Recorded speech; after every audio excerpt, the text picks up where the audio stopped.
Hey guys, so today we're going to talk about filming with a Nikon DSLR. This is the D7100. I'm just going to go over some of the basic settings and things you need to set up before you start filming with this camera. Okay, let's go.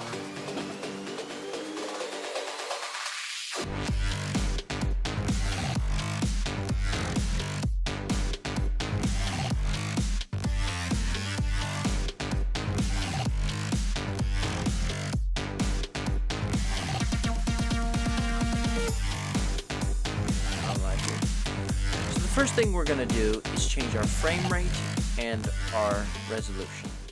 So how we do that is press this I button, and then we get a menu listing all the different video settings.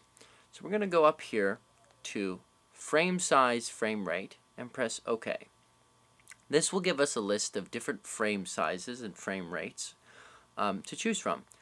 1080p at 30 frames a second is more standard for video. 1080p at 25 is European. 1080p at 24 frames a second is the standard for all film, and that's what I like to shoot on myself.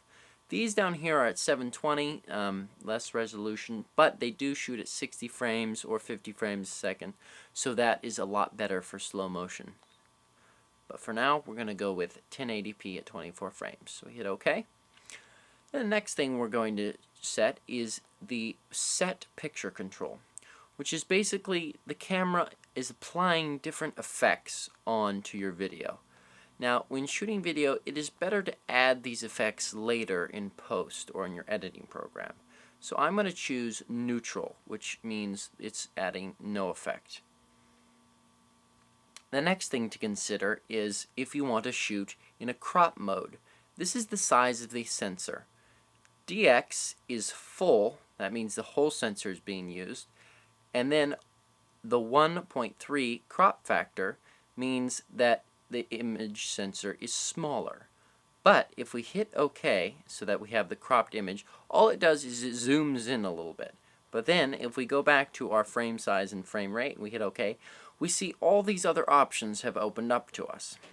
So right here you can see you have 1080p at 30 frames a second, 1080i at 50 frames, 1080i at 60 frames.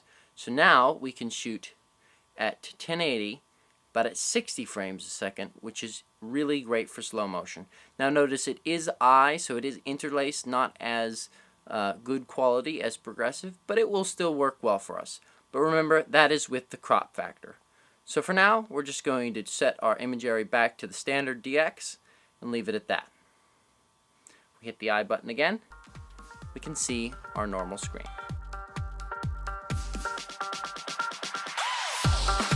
Now we're going to move on to focus.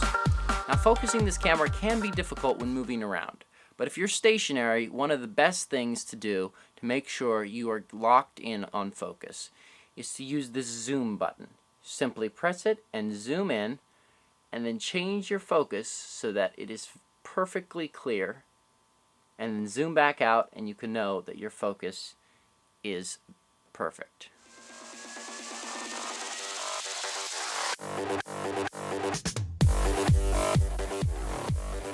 Next we're going to talk about these settings at the bottom, which are the three probably most important settings when filming. The first one is our shutter speed, the second one is our aperture, and the last one is ISO. Now, shutter speed is kind of hard to explain with digital cameras because there isn't an actual shutter moving on these cameras. So suffice it to say that if you turn up your shutter speed, your image is going to get darker. You turn down your shutter speed, your image is going to get lighter. But there is an important thing to know about shutter speed. When you're watching a standard film in a movie theater, there's a certain amount of motion blur when people are moving in front, meaning that they're not clear all the time. There's a little blur when they're moving. Well, in order to get that motion blur to look the same in this camera, it is best to have your shutter speed be double your frame rate. So we're shooting at 24 frames a second, as you can see here. Double that is close to 40 or 50. I choose to go to 40 since there is not an exact precise measurement. That's important. If nothing is moving in your shot, you can get away with adjusting your frame rate to increase darkness or brightness a little bit. it's not a big deal. But if there's a lot of movement in your shot, it's best to leave it at 40. Now moving on to aperture. Aperture is basically the size of the iris that lets the light into the camera. The smaller the aperture number, the bigger the iris. The higher the aperture number, the smaller the iris. Little counterintuitive. But the way you change aperture on this camera is turn off the live view, press the info button, and then roll the front scroll wheel to change your aperture to wherever you would like. Then press the live view button again, and you will see your aperture has changed. Aperture is really good for getting depth of field and letting more light into the camera. Next you have ISO. ISO is the sensitivity of the sensor. On this camera, to change ISO, you simply press the ISO button or the minimize button and then roll the back scroll wheel.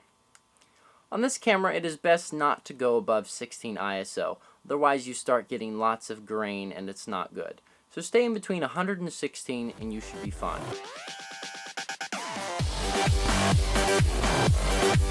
Next thing we're going to talk about is white balance. Now white balance can be changed by pressing the !/key lock button. You see the WB there stands for white balance. And then rolling the back scroll wheel. Now as you notice, it's changing these icons up here, which is also changing the color of our image. Now if you really know what you're doing and you want to, you can find the correct setting perfect for your lighting situation. But most of the time I shoot on white balance auto, which seems to work very well for getting white balance.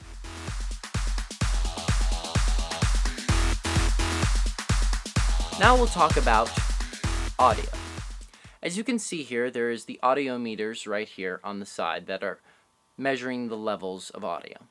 If you want to change those levels, simply press the I button, go down to the microphone, hit OK, and then adjust your levels to how you would like it to sound. Now, if you go all the way to the top and past the top, it'll be at auto, which is basically the camera calibrates that automatically, but it's up to you. Press it again, and you'll go away. Now, on this camera, it has a fairly decent mic, but I always like to use an external mic when I'm shooting. That's simple enough. You just plug your external mic right into here, and you can still adjust the settings as if it were a standard onboard mic. Now, for better listening to your audio, you can simply open the bottom flap and plug in your headphones right there. Now, if you notice, we will have another setting in here called the headphone volume. Press OK, and you can simply adjust the volume of the audio coming out of your headphones. That is very helpful.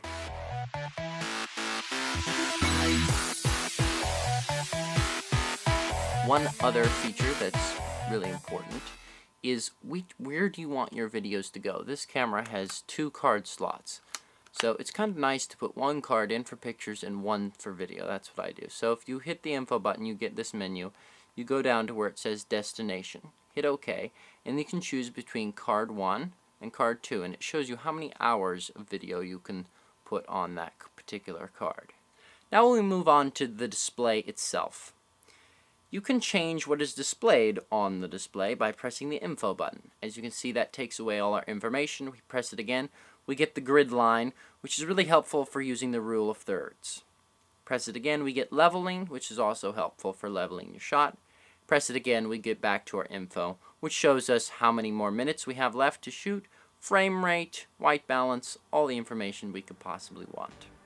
Okay, now it is a simple step of setting up your shot, getting everything aligned, making sure your focus is right, your shutter speed, your aperture, and your ISO are correct, and your white balance is correct, and then all you simply do is press the red button on the top of the camera, and then it starts to record, and you're on your way to making your own film.